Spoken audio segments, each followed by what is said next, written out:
Picture this. By 2030, trains glide smoothly from Ouagadougou to Bamako to Niamey. Farmers sell their goods across borders. Young people travel freely to study, to work, to dream. Trade becomes African to African.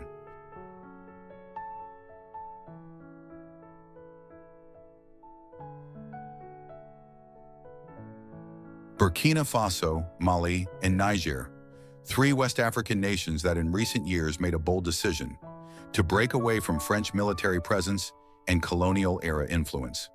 These nations now form the Alliance of Sahel States, AES, a regional bloc based on solidarity, sovereignty, and shared values.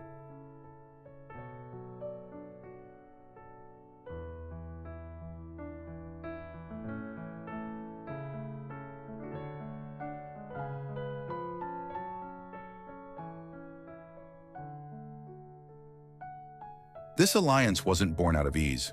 It was born out of frustration, a need to rewrite the script written for us by centuries of exploitation. For too long, these nations were caught in a cycle of poverty, conflict, and dependency. But now they are rewriting their own story. Through the AES, these countries are building common defense strategies, shared development goals, and joint infrastructure, like this new railway. It's the beginning of Pan-African integration at the grassroots level, not imposed by foreign powers, but driven by African will. This railway isn't just a transport system. It's a political and spiritual declaration that Africa will stand on its own feet. The railway project connecting Ouagadougou, Burkina Faso, Bamako, Mali, and Niamey, Niger, is designed to link key inland capitals to each other and eventually to ports for trade. Imagine seamless movement of goods, people, culture, and ideas across West Africa. No more outdated roads, no more dependence on colonial trade routes. This is a step toward intra-African trade and regional integration. Not only will it improve agriculture and mining exports, but it will also reduce transport costs, open job opportunities, and enhance tourism. Thousands of jobs will be created during construction alone. This project is a declaration: we are building Africa for Africans, by Africans. To understand the power of this moment, we have to remember what came before it. For over a century, France dominated these nations through military bases, economic control, and puppet governments. CFA francs kept their economies in check. Colonial borders stifled their growth. Development projects that could have united these nations were ignored, while the raw materials continued to flow out of the continent. The French didn't build unity, they built division. They didn't build industry, they built dependency. That's why this railway matters. It's a direct rejection of colonial systems. It's these nations saying, we will no longer wait for Europe to give us permission to grow. Africa cannot depend on aid forever. The only real path to liberation is economic independence, and infrastructure is the key. With this railway, AES nations will unlock access to new markets, increase agricultural efficiency, and boost industrialization. The African Continental Free Trade Area, AFCFTA, needs projects like this to succeed. We can't have free trade without the means to move goods. By investing in their own logistics, these nations are positioning themselves to own their value chains, from field to factory to export. This is not just a railway, this is a corridor of economic power. This project echoes the dreams of Kwame Nkrumah, Thomas Sankara, and other Pan-African heroes. Sankara believed in African solutions to African problems. He built railways, encouraged self-reliance, and rejected foreign debt. Today, his legacy lives on in Burkina Faso's leadership. For the first time in a long time, we are witnessing Pan-Africanism move from speeches to structures. This railway is not a dream. It's happening. It's proof that African unity is possible and powerful. But let's be honest.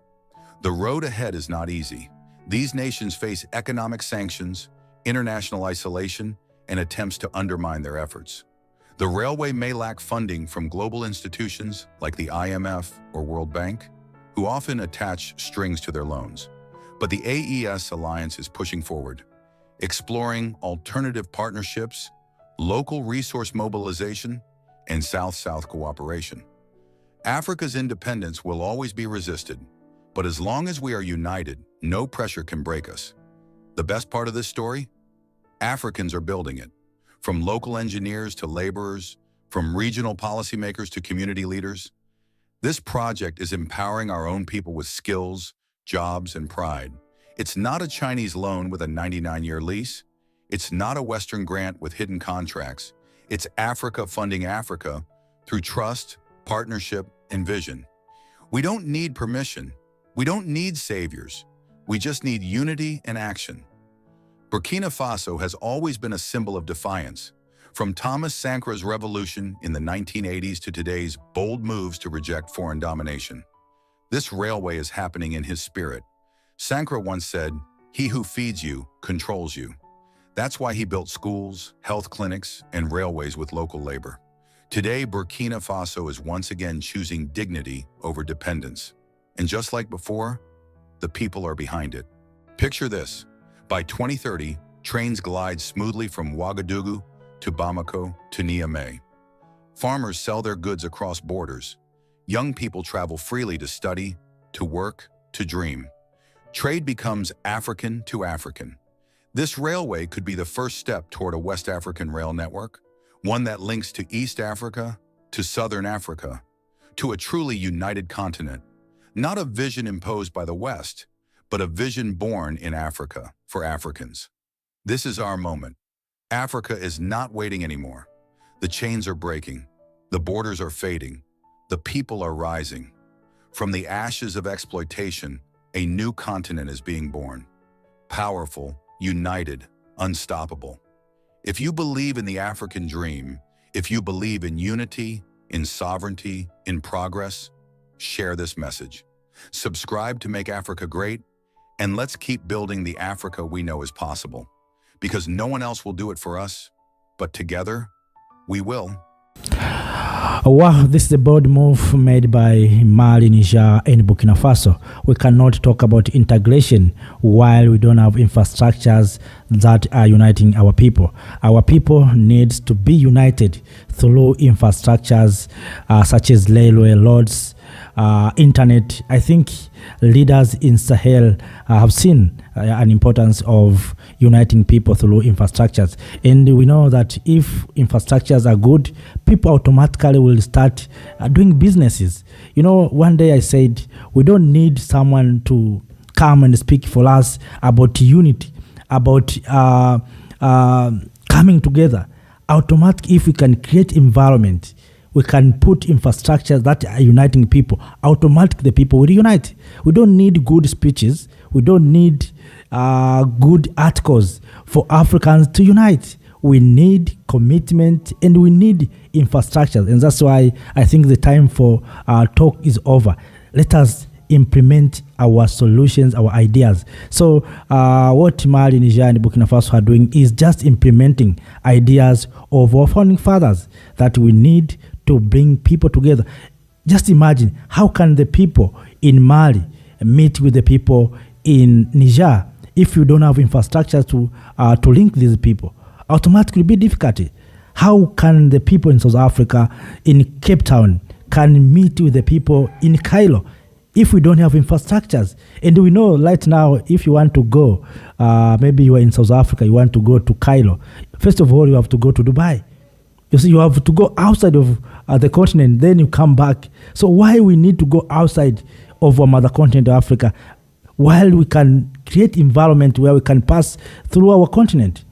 Why Europeans, when they want to go, maybe people from UK want to go to France, why they are not coming to Nigeria or to Abuja? Why they move direct? But in Africa, if you are in Lagos, you want to go to maybe Kenya, Nairobi, first of all, you have to go to Dubai. And then you come to Nairobi. How is it comes? So infrastructures is very important, and we need to invest more in infrastructures. And we can succeed in infrastructures, and if we can build capacities to our young men and women. These roads, railways must be built by our engineers.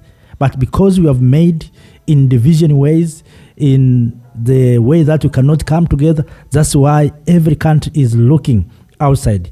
We are looking to Chinese, we are looking to Europeans, we are looking to Americans instead of looking inside. So the time is now for Africans to implement our ideas. The continental free trade area will not be achieved if we don't have good infrastructures. And to have good infrastructures, we need leaders who have vision, leaders who can say, we are going to build infrastructures. We are going to unite our people. So for me, what Mali, Niger, and Burkina Faso are doing is not about maybe what people are talking about, maybe unconstitutional changes, or people are talking about dictatorship, whatever they can say. For me, what's happening in Mali, Niger, and Burkina Faso is revolution. Revolution in all sectors, whether in agricultural revolution, in economic revolution, in infrastructure revolution, in governance revolution. There's no coup, there's no dictatorship, there's no unconstitutional changes. What's happening right there is revolutions in all sectors. You know, these things are new for us. To see leaders who can have vision like that, it's new. So we see these like these are not normal. That's why we call maybe bad names. We try to call maybe dictatorship. But this is what we need here in the continent of Africa. And this is what the people of Africa are celebrating. You know why Captain Ibrahim Traoré has become famous than many African leaders? Not because of his age, not because of his height or whatever it looks like. No, it's because of decision that Captain Ibrahim Traoré is taking. Just imagine a young man like Traoré is talking about integration.